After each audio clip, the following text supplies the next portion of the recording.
Hi there, it's the Urban Evangelist, and I have a confession to make this morning. So, I am a perfectionist, at least a recovering one. Perfectionism is a struggle that I've faced for a long time. I used to justify it as setting high standards, but in reality, I'd created a huge pressure point. One that's built from the need to always get things right, like every single minute detail. And God has been teaching me about humility, revealing to me that the pursuit of perfection is driven by fear, the fear of failure, of judgment, and not being enough. So, to those who don't experience it, perfectionism can seem quite puzzling. It can look like you're just being hard on yourself or you're seeking validation when you criticize your own work. But perfectionism, for anyone that deals with it, is so much deeper. It's like this constant internal voice that's telling you that nothing that you do is ever enough. And it causes us to place greater value on others' opinions than on God's approval. And I think worse off, it can actually whisper that our flaws and our failures make us unlovable. So perfectionism in this sense isn't having high standards. It's actually about living in fear. And this fear is the kind that is paralyzing. It stops you in your tracks.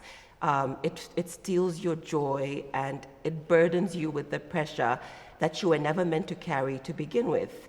Perfectionism prevents us from accepting grace and recognizing that in God's eyes, well done is actually enough. So if you're like me, how can you overcome this? The first thing is we should recognize where our worth really comes from. Romans 5:8 tells us, "But God demonstrates his own love for us in this, that while we were yet sinners, Christ died for us."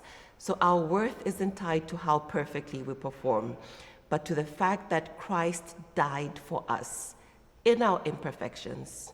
That's a whole sermon right there. We don't have to earn God's love. It's already been given. The second thing is to embrace grace over perfection.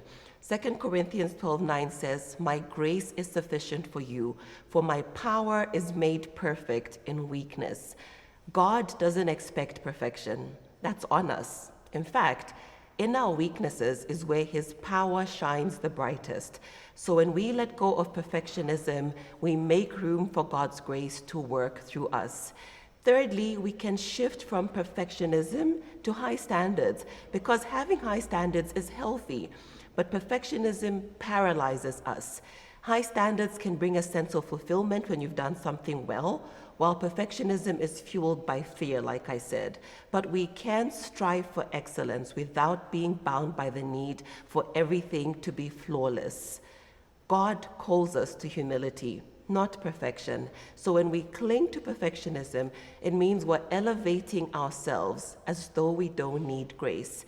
And yet James 4:6 reminds us that God opposes the proud, but he shows favor to the humble. So let's step off our pedestals. Let's embrace imperfections and allow God's grace to just lift us up. And that, folks, is my truth tea. Have a great day ahead. Ciao, ciao.